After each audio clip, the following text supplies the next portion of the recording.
अस्सलाम वालेकुम, welcome back to my channel ये अकेडमी। तो आज हम करने वाले हैं फर्स्ट ईयर का कंप्यूटर साइंस का यानी कि जनरल साइंस का एग्जामिनेशन फॉर्म को फिल। ये जनरल साइंस ग्रुप के लिए है। प्री इंजीनियरिंग का मैं ऑलरेडी बना चुकी हूँ और वीडियो आपके लिए आ चुकी है, तो आप उसको जाके देख सकते हो। ऑलमोस्ट सारे फॉर्म सेम ही होते हैं, जस्ट आपके सब्जेक्ट का फर्क होता है। तो प्री इंजीनियरिंग वालों के लिए मैंने ऑलरेडी वीडियो बना दी है जिसमें उनके सब्जेक्ट वगैरह भी मैंने बता दिए हैं कौन से पिक करने हैं। और अब आज हम डिस्कस करेंगे जनरल साइंस को। तो अब आपने यहाँ पे एनुअल जो है ईयर आपका जो चल रहा होगा आपने वो फिल करना है। और अब आ जाते हैं नीचे, तो यहाँ पे हमारे पास रोल नंबर है। रोल नंबर ऑलरेडी मेंशन है कि ये फॉर ऑफिस यूज है, यानी कि ये बोर्ड वाले ही फिल करके देंगे। इनरोलमेंट नंबर, अगर आपका इनरोलमेंट नंबर आ चुका होगा, इनरोलमेंट कार्ड आ चुका होगा, तो आप इसको फिल कर देना। अदरवाइज आप इसको ब्लैंक छोड़ दोगे, लेकिन इसको आप एटलीस्ट कॉलेज वालों को इन्फॉर्म कर देना कि ये आपने फिल नहीं किया है, ठीक है। तो कॉलेज वाले आपको खुद से बता देंगे। अगर उस वक्त तक इनरोलमेंट कार्ड आ चुके होंगे तो आपने वो फिल करना है, अदरवाइज को ब्लैंक छोड़ देना है। अब आ जाते हैं जिसकी वजह से बहुत सारे फॉर्म जो है वो रिजेक्ट हो जाते हैं, ठीक है। तो आपने क्या हरकत नहीं करनी, वो ये हरकत है कि हमने पेस्ट होना है। अब आपकी जो पिक्चर है वो ब्लू बैकग्राउंड के साथ होनी चाहिए और यहाँ पे आपकी जो पिक्चर है उसका साइज भी एक्यूरेट होना चाहिए। पहली बात ये क्लियर हो गई। दूसरी बात ये कि आप जब इसको पेस्ट करोगे तो आपने यहाँ पे ऑलरेडी मेंशन है, ये आपने गम से पेस्ट करनी है, ठीक है। गम जो है वो अच्छी वाली लेना, कोई भी लिक्विड ग्लू आप ले सकते हो, कोई भी गम, तो जिससे आपकी पिक्चर जो है वो अच्छे से पेस्ट हो जाए, तो आपने वो पेस्ट करनी है। किसी भी किस्म की थंब पेन, किसी भी किस्म का स्टेपलर, किसी भी किस्म का टेप अलाउ नहीं है। अगर आपने ये हरकत की तो आपका फॉर्म रिजेक्ट हो जाएगा। ये मैं आपको क्लियर अल्फाज में बता रही हूँ, बाद में मेरे पास कमेंट्स नहीं आने चाहिए कि हमारा फॉर्म में क्या इशू होगा। अगर आपने ये हरकत की होगी तो डेफिनेटली सबसे पहला पॉइंट उसका यही होता है कि वो देखता है आपकी पिक्चर किस तरह से पेस्ट हुई है। अब आपने यहाँ पे पढ़ भी लिया है, जबकि गम से पेस्ट होना है तो आपने इसको गम से ही पेस्ट करना है। अच्छी वाली गम ले लेना, UHU की जो लिक्विड वाली आती है आप उससे भी पेस्ट कर सकते हो। उस चीज से करना जो आपके लिए यहाँ पे पेस्ट सही से हो जाए, ठीक है। क्लियर हो गया। अब आ जाते हैं कि नेम आपने कैसे फिल करना है।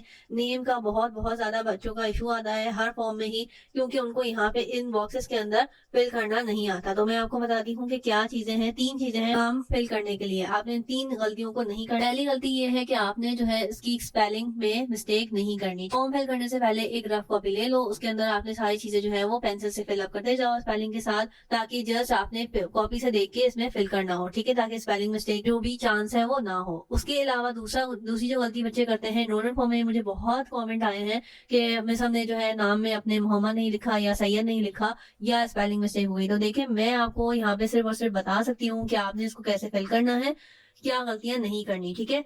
अगर आपने वो गलती कर दी है, वीडियो को पूरा नहीं देखा है, तो मुझे उसके बाद मैं कुछ भी नहीं कर सकती हूँ। मैं सिर्फ आपको फॉर्म फिल करने से पहले गाइड कर सकती हूँ। इसीलिए मैं कहती हूँ वीडियो को फॉर्म फिल करने से पहले देखा करें और स्किप ना किया करें, क्योंकि छोटी से छोटी इन्फॉर्मेशन भी अगर आपसे मिस हो गई, मेरा कुछ नुकसान नहीं होगा, नुकसान आपका होगा, आपका साल जाया होने का चांस होता है। तो मैं आपको यहाँ पे सिर्फ और सिर्फ बता सकती हूँ, मेरी बातों को ध्यान से सुना करें ताकि आप लोगों को आगे परेशानी ना हो। ये वीडियोस आपकी आसानी के लिए ही बनाई जाती हैं, तो प्लीज इनको पूरा देखा करें।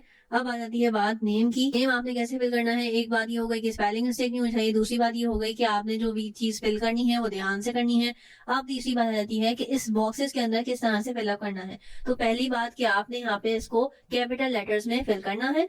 दूसरी बात यहाँ पे जो आपको बहुत ज्यादा मेन है वो ये है कि आपने इसको फिल करना है। फॉर एग्जाम्पल अगर किसी बच्ची का नाम सारा अली है तो आपने यहाँ पे लिखना है कैपिटल लेटर्स में SARA सारा। फिर आपने यहाँ पे गैप देना है, कोई डैश नहीं डलेगा, कोई क्रॉस नहीं लगेगा, कुछ नहीं होगा, सिर्फ और सिर्फ आपने इसको ब्लैंक छोड़ देना है और लिखना है सारा। और देन आप यहाँ पे लिखोगी अली, ठीक है, ये आ गया सारा अली। अब बाकी कितने जो है बॉक्सेस हैं ये आपने ब्लैंक छोड़ देने हैं, कोई डैश कुछ क्रॉस कुछ भी नहीं डलेगा। जैसे आपने लिखा सारा अली एंड स्किप। सारा अली के बीच में जो है आपने यहाँ पे गैप देना है। सारा अली के बीच में आपने गैप दे दिया, जस्ट आपका ये नाम पूरा हो गया।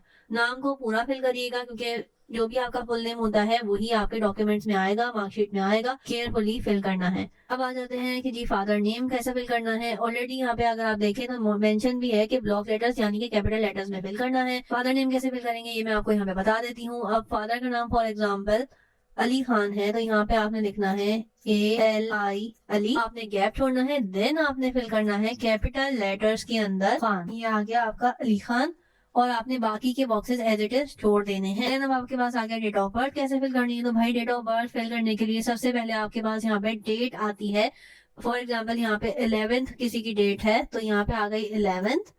अब आ जाता है आपके पास मंथ। तो 11th के बाद फॉर एग्जांपल आपका मंथ है वो भी 11 है, यानी कि 11 नवंबर है, तो आपने फिल किया यहाँ पे 11। फिर नवंबर का महीना यानी कि सेकंड नंबर पे आपने महीना फिल करना है, तो ये हमने फिल कर दिया नवंबर यानी कि 11th मंथ। और फिर आपकी जो है यहाँ पे साल आता है। अब ऑब्वियस सी बात है, अगर किसी का 96 है तो वो ऑब्वियसली 1996 की लिखने के बजाय जस्ट 96 लिखेगा। और अगर किसी का फॉर एग्जाम्पल 2004 है या कोई 2000 के बच्चे हैं तो वो 0 और लास्ट डिजिट लिख देंगे 4। ठीक है, तो ये आपका इस तरह से डेट ऑफ बर्थ फिल हो जाएगी। ये तीनों चीजें ऐसी हैं कि इसमें आपका फॉर्म रिजेक्ट हो सकता है। तीनों इन्फॉर्मेशन बहुत बहुत इंपॉर्टेंट है, तो आपने इसको देख भाल के फिल करना है। वही डेट ऑफ बर्थ डालनी है जो आपकी बे फॉर्म में मेंशन है, क्योंकि हमारे यहाँ जो है एक कल्चर बना हुआ था कि जो है कुछ बच्चों के पेरेंट्स कुछ छोटा लिखाते हैं कुछ बड़ा लिखाते हैं, डेट ऑफ बर्थ जो है वो आगे पीछे हुई भी होती है। तो जो आपकी डॉक्यूमेंट्स में है प्लीज आपने वही फिल करनी है। अब आ जाते हैं नेशनलिटी में, तो ऑब्वियसली हम पाकिस्तानी, हमने फिल करना है पाकिस्तानी। अगर आप फॉरेन हो तो फिर आपने अपनी नेशनलिटी के हिसाब से इसको फिलअप करना है।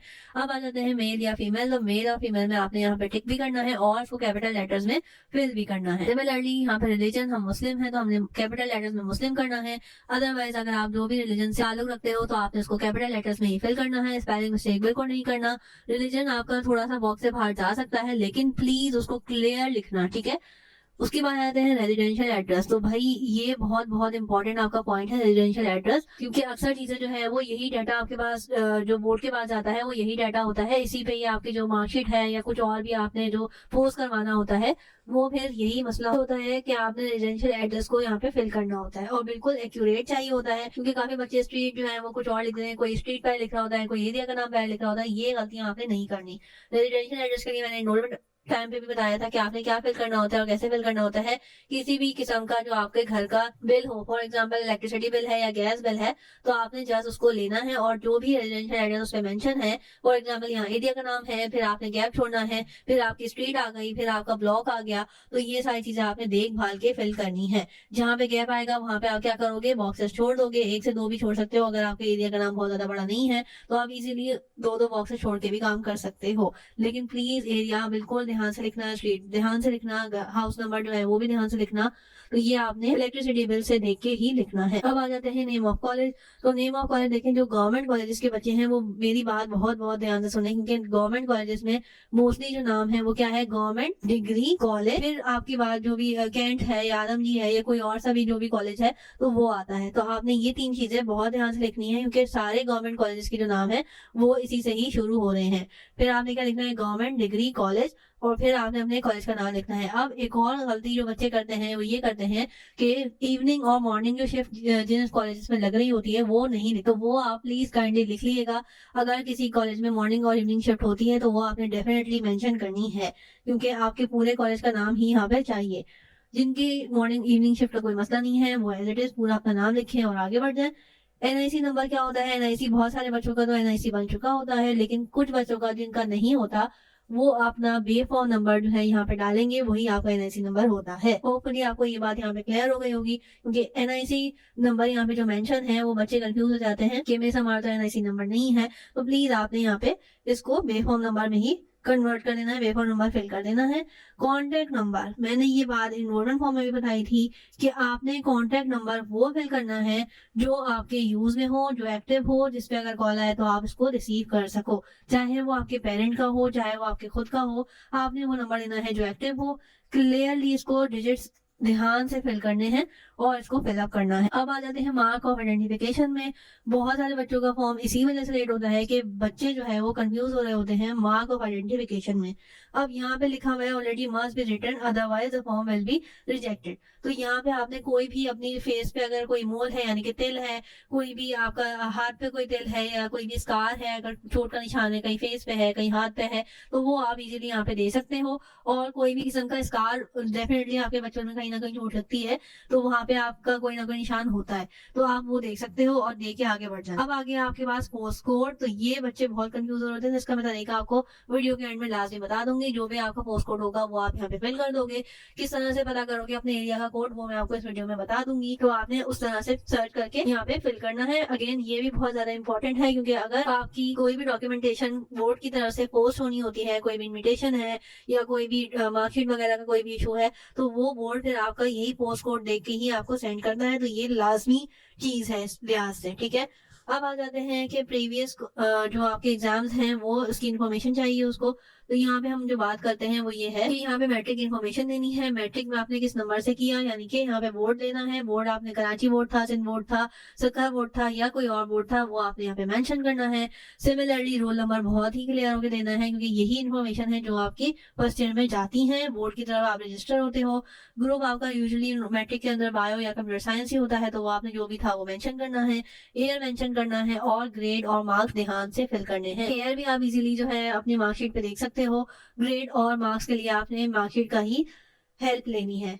HSC पार्ट 1 के स्टूडेंट हो तो ये आपको फिल करने की इतनी ज्यादा नीड नहीं होती, अदरवाइज आप यहाँ पे बोर्ड फिल कर सकते हो, रोल नंबर वगैरह ये सब खुद वही इशू करते हैं, ठीक है। उसके बाद यहाँ पे आ गया आपके पास जो डॉक्यूमेंट्स रिक्वायर है। तो डॉक्यूमेंट्स आपके पास जो रिक्वायर है वो ये है कि आपने मार्कशीट की फोटोकॉपी देनी है, मैट्रिक की मार्कशीट की फोटोकॉपी देनी है। आपने यूजली फॉर्म के साथ 2 फोटोकॉपीज जाती है मार्कशीट की, लेकिन आप अपने कॉलेज से पता करवा लेना कि उनको कितनी रिक्वायर है, ठीक है। समटाइम्स होता है कि 3 रिक्वायर होती है, समटाइम्स कॉलेज में 1 भी चल जाती है।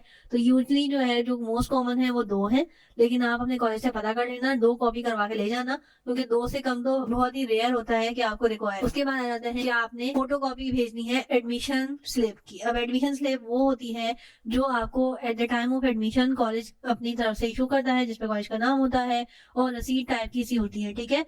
अब कुछ कॉलेज के जो है बच्चे ये कहते हैं कि हमारे पास एडमिशन स्लिप नहीं है, तो देखें आप लोगों का जो एडमिशन हुआ था उस वक्त कॉलेजेस जो है वो नहीं देते हैं, लेकिन क्योंकि जैसे ही फॉर्म वगैरह जाने शुरू होते हैं, इनरोलमेंट जाता है, फिर उसके बाद एग्जामिनेशन जाता है, तो ये वाले फॉर्म जब जा रहे होते हैं तो कॉलेज अक्सर कॉलेज ये होता है कि 2-3 महीने 4 महीने बाद खुद ही इशू करना शुरू कर देते हैं। तो अगर आपके पास इस वक्त तक नहीं है तो आप अपने कॉलेज जाके पता करें, हो सकता है उन्होंने उस वक्त तक इशू करना स्टार्ट कर दी हो, तो आपको इजीली मिल जाएगी। अदरवाइज अगर आपके कॉलेज वाले इशू नहीं कर रहे हैं तो वो आपको अल्टरनेट खुद बताएंगे कि उन्होंने क्या फिल करवाना है या क्या अटैच करवाना है, ठीक है। ये वाला मामला आपके कॉलेज वाले ही सॉल्व कर सकते हैं जिन बच्चों के पास एडमिशन स्लिप नहीं है। जिन बच्चों के पास एडमिशन स्लिप है वो इसकी 2 फोटोकॉपीज करवा लें, और अगेन कॉलेज वाले आपको खुद बताते हैं कि ये आपने 2 जमा करानी है या 1 जमा करानी है। उसके बाद आ जाते हैं यहाँ पे माइग्रेशन सर्टिफिकेट। माइग्रेशन सर्टिफिकेट वो होता है जो आपने बोर्ड चेंज किया होता है। फॉर एग्जाम्पल कराची या सिंध के किसी और बोर्ड से आपने किया है और अब आप कराची बोर्ड से रजिस्टर होना चाह रहे हो, तो ये आपका परमिशन लेटर टाइप का होता है और चेंजिंग योर बोर्ड, ठीक है। तो ये आपके पास लाजमी होना चाहिए अगर आप किसी और बोर्ड से ताल्लुक रखते हो।